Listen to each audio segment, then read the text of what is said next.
birthday niya ngayon. Masaya ako, nakasama ko kayo na mag-celebrate ng birthday niya. Yun lang, nasa Hague siya ngayon sa Netherlands, sa ICC. Kasi inaresto sa hindi tama na paraan, illegal na paraan.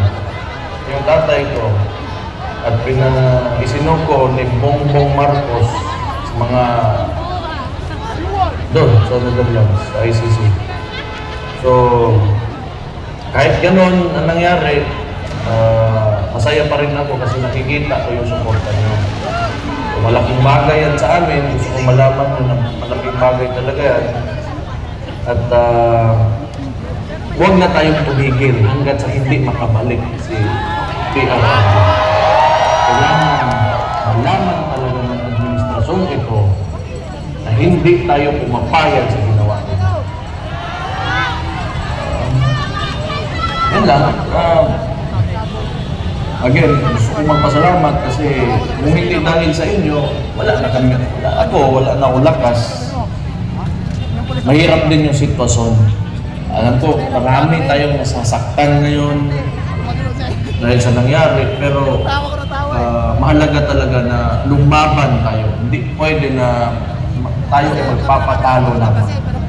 So, kailangan pakita natin na hindi tayo talaga lumaban. So again, maraming salamat talaga sa inyo. Marami kayong oras na pwedeng ibigay sa ibang bagay, pero andyan kayo ngayon, andito kayo, nakikinig sa akin. Mahal na mahal ko kayo dahil sa pinapakita nyo suporta sa tatay ko. Isa pa, dahil ito ay resulta ng tingin ko nasombrahan ng politika ito si Marcos, dahil tingin ko takot talaga sila na tumakbo yung kapatid ko sa 2028, kaya maraming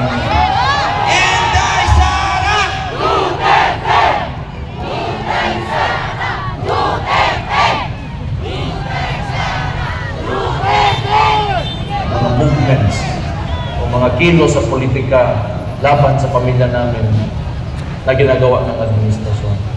So, gusto ko lang dahil I want to take this opportunity na wag natin kalimutan yung mga issue, yung sagaa, pati yung sa PhilHealth, yung mga pera na hindi nila masagot.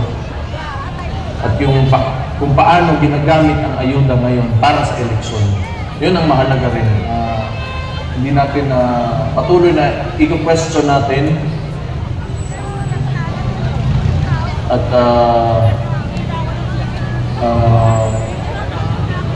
bigyan ng pansin. Yun lang, sa lahat ng kasama namin ngayon na nagse-celebrate ng birthday na tatay. Again, mahal na mahal ko kayo dahil alam ko mahal na mahal yung tatay ko. Malaking bagay yan sa amin. So, thank you very much. Mayor Pastel Duterte! God bless you all. Buhay kayo.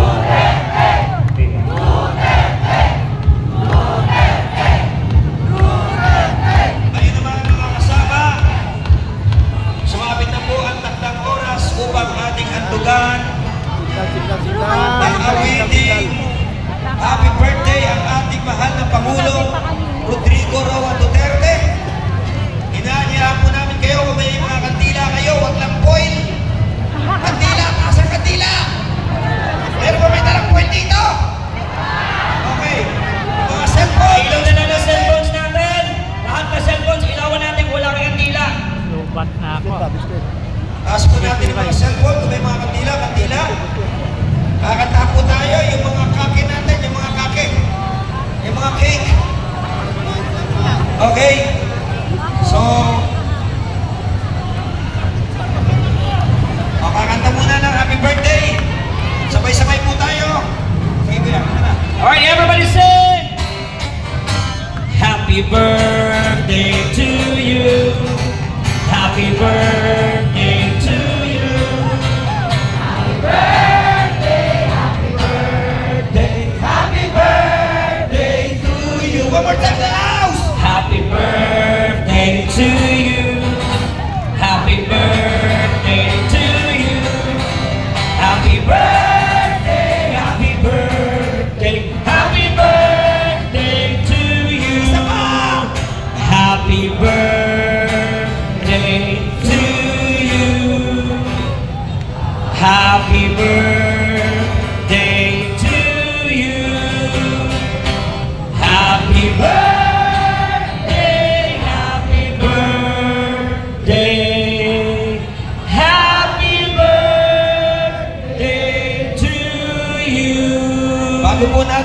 bubunutan ng kandila.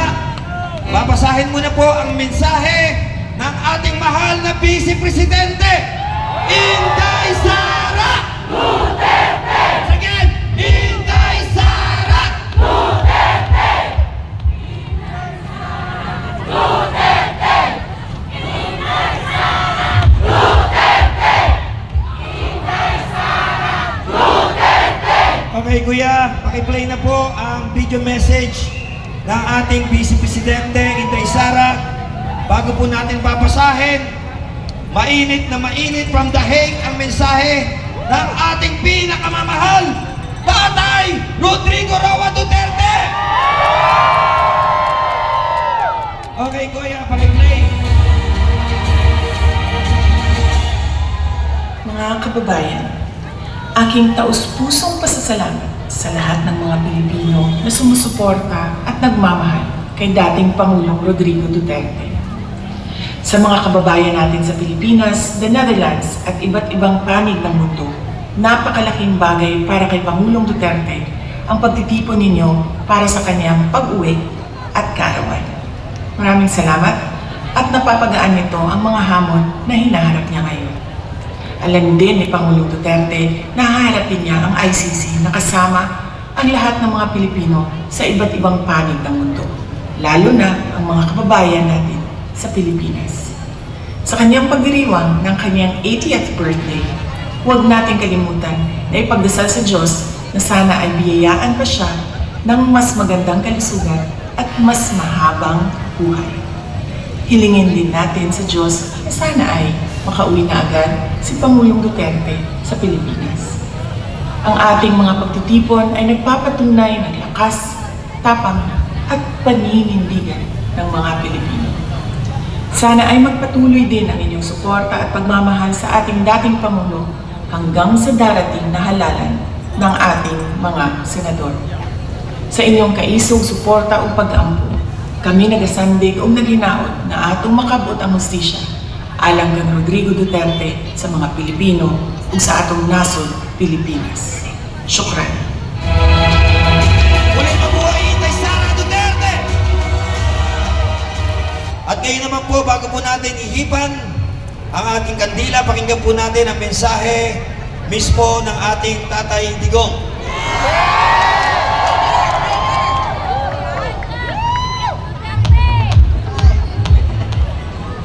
Ang babasahin ko po sa inyo ngayon ay binasa na po ni VP Sara to sa para kay Tatay Digong. Ito po ang thank you prayer po ng ating mahal na Tatay Digong itong araw ng kanyang birthday. I thank you, Lord God, for the gift of life, my life, the lives of all whom I treasure as family and friends, and the lives of all humanity who I know as my brothers and sisters. God bless you. Duterte! Duterte! Duterte!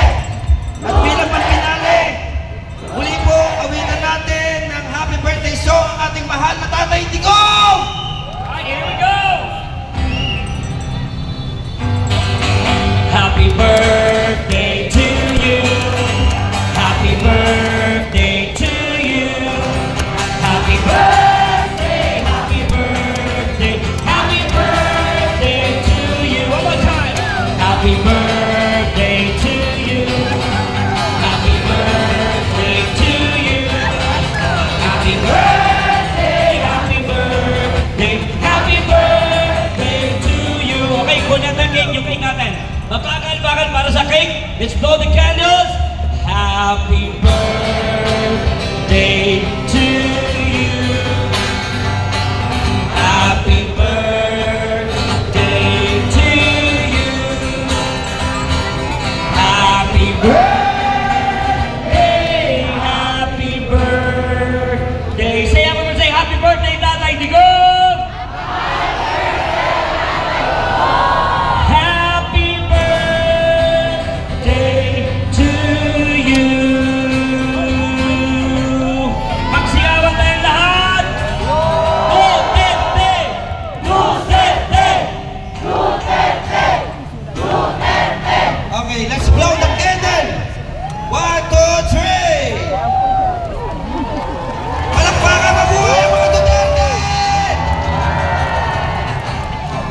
Marami po salamat at ngayon naman po sa punto pong ito, bigyan naman natin ng pagkakataon